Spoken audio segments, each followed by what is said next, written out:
My name is Quinn, and I never thought my own sister would try to steal my unborn child. I was 37 weeks pregnant with my daughter when everything fell apart. My sister Madison had always been the golden child. Perfect grades, perfect husband, perfect life.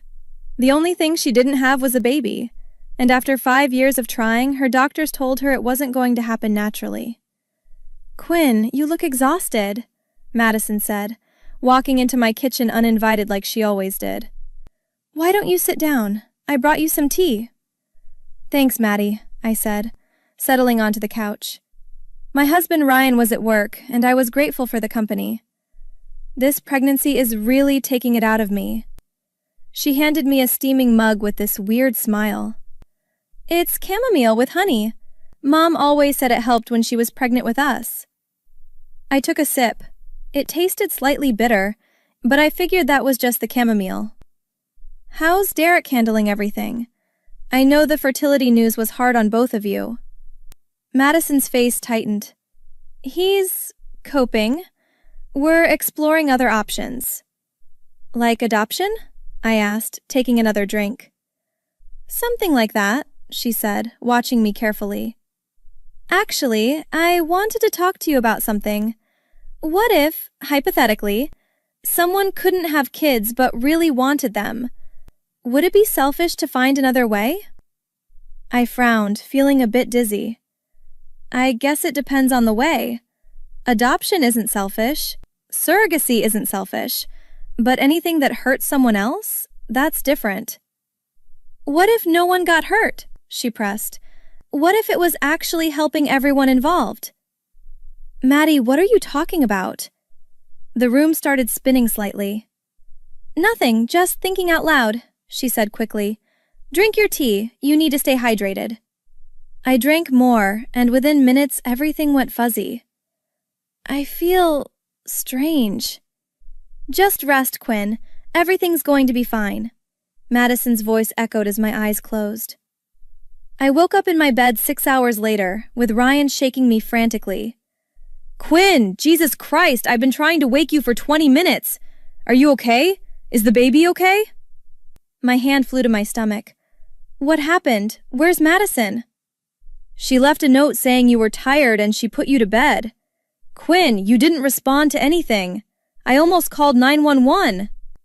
"Call my doctor," I said, panic rising. "Something's wrong. The tea. Madison gave me tea and I just blacked out." Dr. Patel saw me immediately. After examining me, she said, "Quinn, your baby is fine, but I'm concerned. Your symptoms sound like you were given a sedative. Have you taken anything?" "Just the tea my sister brought," I explained. "She's been acting strange, asking weird questions about babies and ethics." "I want to run a tox screen," Dr. Patel said firmly. "And Quinn, don't accept any food or drinks from her again until we figure this out." Ryan grabbed my hand. "What the hell is Madison thinking?" "I don't know," I whispered, "but I'm going to find out."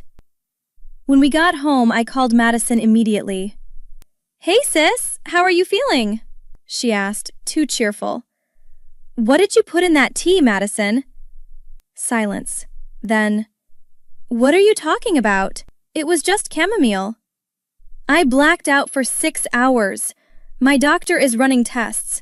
If you put something in my drink, you need to tell me right now." "Quinn, you're being paranoid. Pregnancy exhaustion is real. Maybe you just needed sleep." "That wasn't sleep, Maddie. That was unconsciousness." "I would never hurt you or your baby," she protested. "How could you even think that?" But something in her voice was off. After I hung up, Ryan said, "She's lying." "I know," I replied, "and we're going to prove it." Dr. Patel called 3 days later. "Quinn, the tox screen showed Rohypnol in your system. Someone deliberately drugged you. File a police report immediately." Detective Sarah Morris arrived within an hour. "Tell me everything," she said. I explained the tea, Madison's questions, and the test results. "My sister's been obsessed with having a baby. She keeps asking about my delivery date and which hospital. I want you to wear a wire, Detective Morris said. Confront her and see if she reveals anything. The next day, I called Madison with police listening. Maddie, we need to talk. Can you come over? She arrived with cookies. Oatmeal, your favorite. I didn't touch them. My doctor found a sedative in my blood. From the day you brought tea. Her face paled. That's impossible. Maybe Derek tampered with it? Why would Derek do that? He's been desperate for a baby, talking crazy things, she said, sweating now. What crazy things? He mentioned if you had complications during delivery, if we could be there for you. Be there how, Maddie? She paced frantically. He said if you were incapacitated, if there was confusion at the hospital, if we had the right paperwork, we could take the baby before you knew. You can have more kids, we can't. And you went along with this? I told him it was crazy, but he kept pushing and I only put in half of what Derek said. I never meant to hurt you. Derek kept saying we'd sedate you during delivery, file emergency custody papers, and by the time you woke up, the baby would be ours. You were planning to steal my baby. I'm so sorry, Madison sobbed. Please don't tell anyone. We'll stop, I promise. Too late, I said, as Detective Morris walked in. Madison Parker, you're under arrest for attempted kidnapping, Detective Morris said, pulling out handcuffs. Quinn, please, Madison screamed. I'm your sister. You stopped being my sister when you drugged me, I said coldly.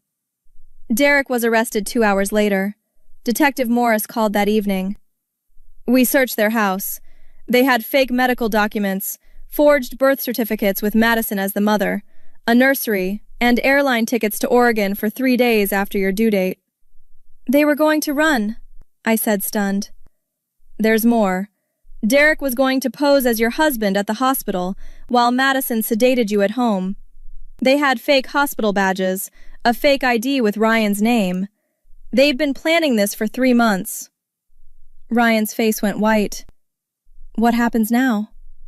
They're being charged with conspiracy to commit kidnapping, attempted kidnapping, and administering controlled substances. Derek's also getting identity fraud. Both are looking at serious prison time. Good, I said firmly. One more thing, Detective Morris added. Derek contacted a black market adoption lawyer. They were planning to sell your baby for $200,000 if the custody claim failed. I felt sick. They were going to sell my daughter? The lawyer's been arrested too. Quinn, your sister and her husband are extremely dangerous. I'm glad you called us. A week later, my lawyer Janet Miller met with us. Madison's attorney wants a plea deal, claiming mental health issues. Absolutely not, I said. She knew exactly what she was doing. The evidence is overwhelming, Janet agreed. Madison's looking at 15 to 20 years.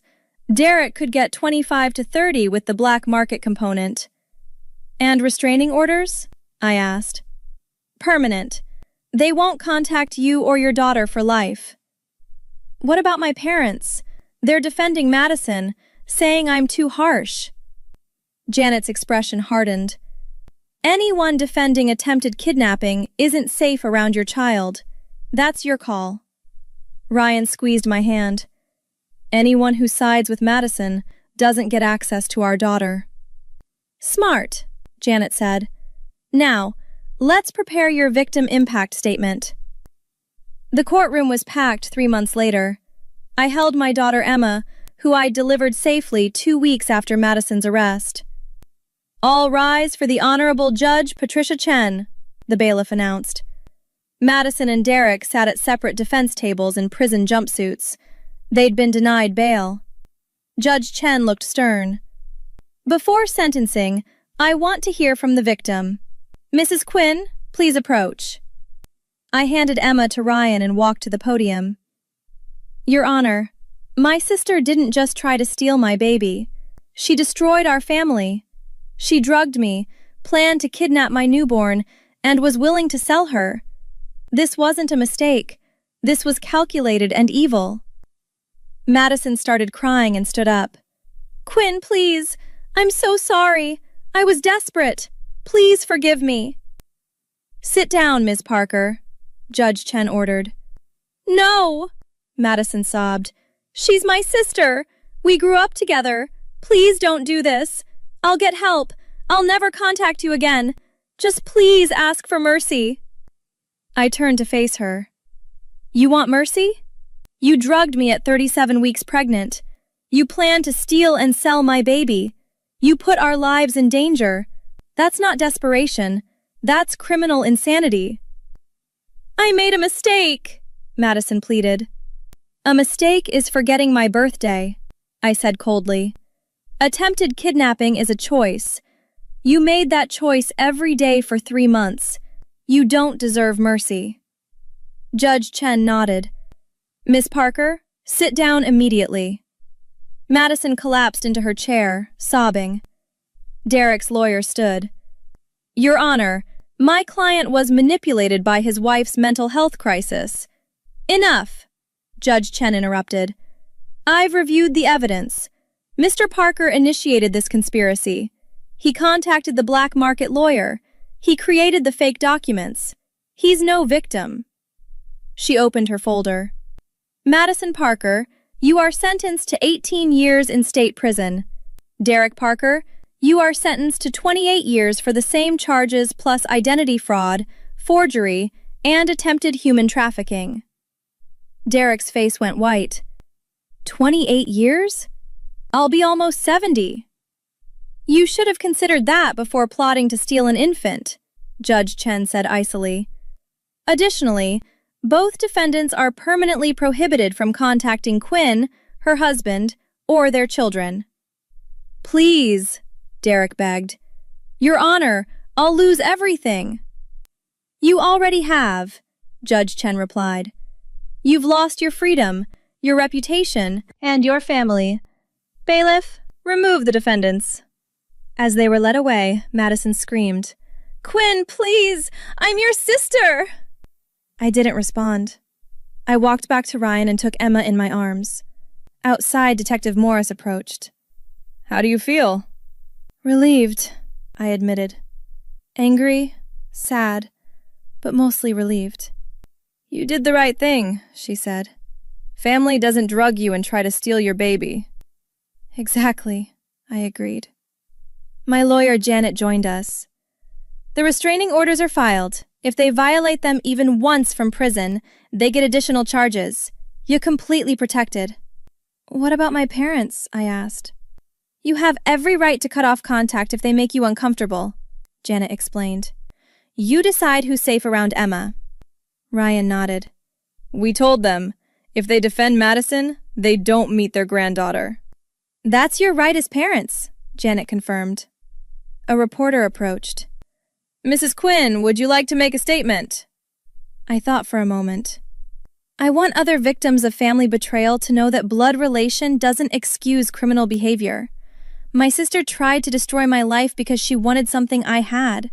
She deserves every year of her sentence. "What would you say to people facing similar situations?" the reporter asked. "Document everything. Trust your instincts. Don't let anyone make you feel guilty for protecting yourself and your children. Wanting justice isn't the same as seeking revenge. I didn't put my sister in prison. She put herself there." "Thank you," the reporter said. As we walked to our car, Emma asleep in my arms, Ryan asked, "Are you okay?" "I will be," I said honestly. "It's going to take time, but Emma's safe. We're safe. And they can never hurt us again." "Never," Ryan agreed. Detective Morris called a week later. "Quinn, 3 other couples have come forward. Derek and Madison approached them with similar schemes. They were running a pattern." "How many babies were they targeting?" "Yours was the closest they came to success, but they'd been researching vulnerable pregnant women for almost a year. You stopping them likely saved other families." "I'm glad something good came from this," I said. You're a hero, Quinn. You protected your daughter and helped others. That takes real strength. After hanging up, I looked at Emma sleeping peacefully in her crib. She'd never know how close she came to being stolen. She'd grow up safe, protected, and loved. Some people asked why I didn't forgive Madison, why I pushed for maximum sentencing, why I cut off family who defended her. The answer was simple. Protecting my daughter wasn't negotiable. Forgiveness might come someday, but justice had to come first. Madison chose to betray me. She chose to drug me. She chose to plan my daughter's kidnapping. Those were her choices, and she'd live with the consequences for 18 years. I chose to fight back through legal channels, to trust the system, and to put my daughter's safety above all else. Those were my choices, and I'd never regret them. Have you ever had a family member betray you in an unforgivable way? Would you have pressed charges against your own sister for trying to steal your baby? Like and subscribe for more stories about people who refused to be victims and fought back the right way.